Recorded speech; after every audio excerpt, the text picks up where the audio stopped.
আর এই পৃথিবীটা গোল হলো, এই গ্রহটা পৃথিবীটা গোল হয়েছে ব্রহ্মাণ্ড, পৃথিবী গোল শুধু নয়, ব্রহ্মাণ্ড গোল, সেটা কিন্তু সূক্ষ্ম, তার স্থূল নয়, সূক্ষ্ম হলেও সে গোল। তার মধ্যে সে যে গোল, তার প্রমাণ যে পৃথিবী গোল, সমস্ত গ্রহ নক্ষত্র সকলেই গোল, সব গোল। সেই জন্যে গোল কেন হলো? গোল গোল কিন্তু অনন্ত, ওর কোনো সীমা নেই। যেমন শূন্যের সীমা নেই, শূন্য সীমা আছে, শূন্যর উপর ও যেখানে আরম্ভ করবে ওখানে আসলে বসে সীমা নয়, কোনো সীমা নেই, সীমা করা যাবে না। এই যে অনন্ত জীব, কেননা জ্ঞান বা চেতনের সীমা নেই, চেতনকে সীমা করা যায় না। চেতন মানে জ্ঞান, জ্ঞানের কোনো সীমা হয় না,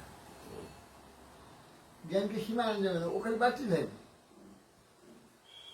ওই জন্য এই যে কোনটা অতি সূক্ষ্ম, সে একদিন অনন্ত হবে। অনন্ত মানে সেই বিশ্বাস জ্ঞান বিস্তৃত হবে, একটা পূর্ণ ভগবানের সঙ্গে স্বয়ং কক্ষ করবে। তাহলে সে অনন্তই বুঝিয়েছে। কেন অনন্ত? না, ওকে সীমা করে যাবে না, জ্ঞানের কোনো সীমা, চেতনের সীমা নেই, এই জন্য অনন্ত। অন্ত নাই, অন্ত করা যাবে না। এই জন্যে ওখানে বলছে সচানন্তায় কল্পতে, এই জন্য গোল, গোলে কিন্তু সীমা নেই, অসীম। ওই আরম্ভ আমি একদিকে ধরতে পারি, কিন্তু ওটা আরম্ভ নয়। আমি ধরতে পারি, ওইখান থেকে আমার ওইখানে আনতে পারি, কিন্তু ওটা আরম্ভ নয়। গোটাটাই এক, তো গোটাটাই এক, তখন তো অন্ত নাই, সীমা নেই, অসীম। অসীমত্বে জ্ঞান, অসীমত্বেই জীবাত্মাকে বলতে সুতায় অল্প। সে এখন সীমা হচ্ছে, জড় একটা সীমিত জীবন হার করছে,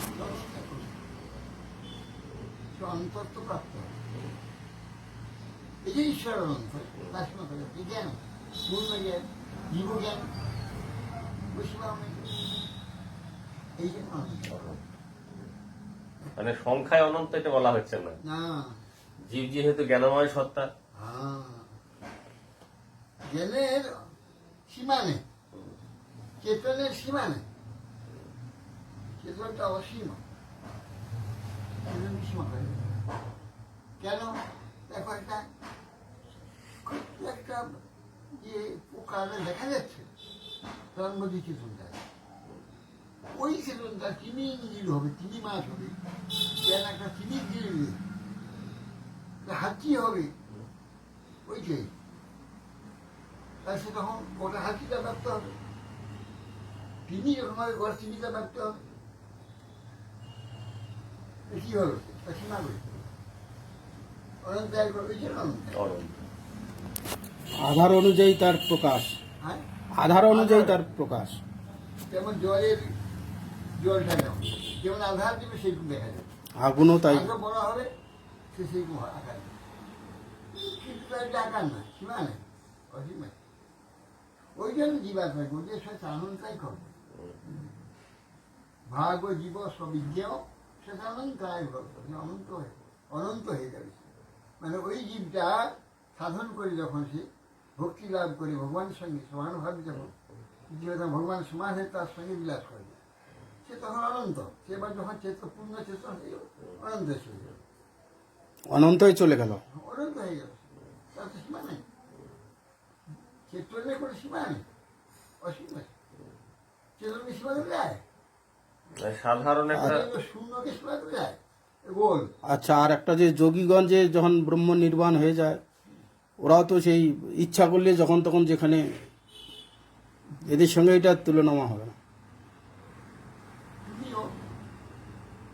তুমি তো সুখ, সেই তো মন বুদ্ধি দরকার নাকি?